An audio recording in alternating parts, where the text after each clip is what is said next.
हाय नमस्कार एवरीबॉडी, स्वागत है आपका एक नई वीडियो में। टाइटल देख के आप समझ गए होंगे, फादर ऑफ ग्रीन रिवॉल्यूशन। इसके बारे में आज हम बात करने के लिए जा रहे हैं। सबसे पहले अगर आपको पता हो कि फादर ऑफ ग्रीन रिवॉल्यूशन कौन है तो कमेंट बॉक्स में इसका आंसर जरूर दीजिएगा। ये समझ लीजिए कि ये इंसान नहीं होता ना तो आज के समय पे आधा हिंदुस्तान भूखा रह रहा होता। आधी जो दुनिया है वो भूखी रह रही होती। इतना इंपॉर्टेंट आदमी है ये। आज इस बार आदमी के बारे में चर्चा क्यों कर रहे हैं? क्योंकि आज इस आदमी का निधन हो गया है। ओके, सो जान लीजिए life of M S Swaminathan ji, जो कि कंसिडर्ड किए जाते हैं father of green revolution in India.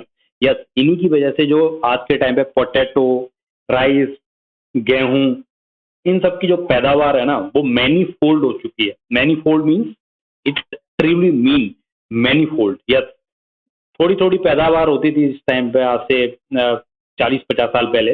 उस समय पे इन्होंने ये ऐसे इनिशिएटिव्स लिए और रेगुलर लिए। 40-50 साल पहले तो स्टार्ट किए थे, रेगुलरली ये बढ़ते गए एग्रीकल्चर सेक्टर में, फील्ड में।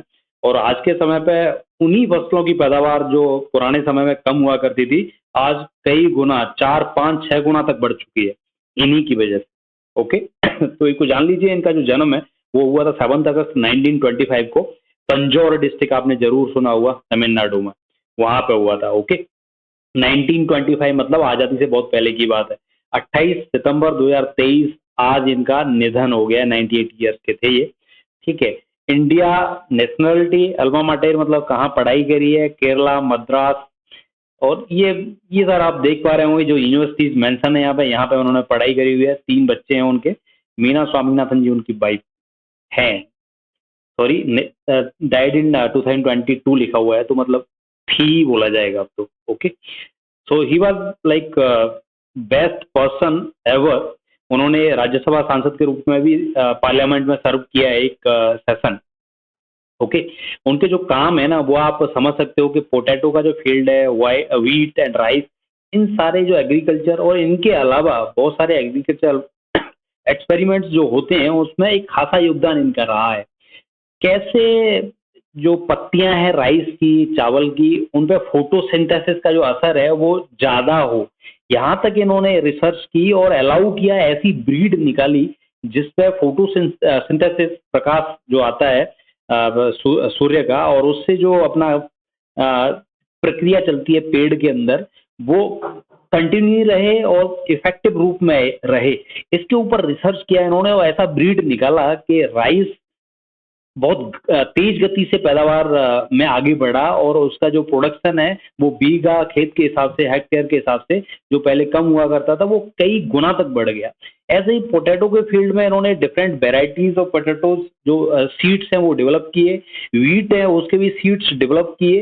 पहले टाइम पे किसान क्या करता था, सीधा सीधा खाद डाला और अपना खेत में गेहूं का बीज ऐसे डाल दिया। उसके बाद में आज के समय पर अगर आप देखोगे तो मल्टीपल वेराइटीज अवेलेबल है हमारे मार्केट में सीड्स की, व्हीट सीड्स की। तो इन्होंने बहुत बड़ा योगदान दिया है इस चीज में। ओके, इन सब चीजों को समझा और अल्टीमेटली आप कह सकते हो जैसे father of India Mahatma Gandhi है, father of agriculture and I will say father of farmers, ये एम एस स्वामीनाथन जी कंसिडर किए जाने चाहिए। अवार्ड्स की लाइन लगी पड़ी है इनके पास में, बहुत सारे अवार्ड्स रहे हैं।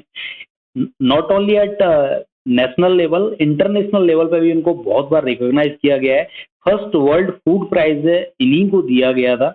ओके, पद्म श्री, पद्म भूषण, पद्म विभूषण, ये सारे अवार्ड्स इनको मिल चुके हैं और ट्रूली ही डिजर्व, क्योंकि इतना सारा काम इन्होंने किया है। ओके, लास्ट में आप समझ लीजिए कि लेसन है ना, इन्होंने एक बार एक कोट दिया था, कोटेशन दिया था, if conservation of natural resources goes wrong nothing is will go right. और बहुत अच्छी बात कही है कि अगर प्राकृतिक जो रिसोर्सेज हैं उनको हम कंजर्व करके नहीं रख सकते, सही रूप में नहीं रख सकते, तो कुछ भी चीज सही नहीं रह सकती। और इसका सामना हम कर रहे हैं। वाटर लेवल सी का बढ़ रहा है, लैंडस्लाइड्स, ग्लेशियर्स हमारे कहीं टूट जाते हैं, कहीं पे कोई आपत्ति और कहीं पे कुछ त्रासदी आती रहती है। तो ये बहुत अच्छी बात है इन्होंने कही है। और ये सिर्फ एक लाइन नहीं है, ये पूरे जीवन का इनका एक्सपीरियंस है जो हम सबको सीखना चाहिए, समझना चाहिए। अंत में कंक्लूजन में यही कहूंगा कि ऐसे ऐसे जो युवक, ऐसे जो आदमी, ऐसे जो महापुरुष अगर आते रहेंगे समय समय पे ना इस पृथ्वी पे, तो आई होप कि हमारी जो फाइटिंग स्पिरिट है, हमारा जो एक तरीका है जीने का, वो हमेशा ही इम्प्रूव होता रहेगा। जितना धन्यवाद किया जाए इस आदमी का उतना कम है। ओके, लास्ट में ये क्वेश्चन आपके लिए है, जैसे ग्रीन क्रांति, green revolution M S Swaminathan ji लेके आए, ऐसे ही बताइए व्हाइट रिवॉल्यूशन कौन लेके आया, क्या नाम है उस बंदे का, और फादर ऑफ व्हाइट रिवॉल्यूशन किसको कंसिडर किया जाता है इंडिया के अंदर। तो please do comment in the comment box and to watch such type of videos on such topics, please do subscribe my channel Isco Med KV. So thanks for watching. Jai Hind.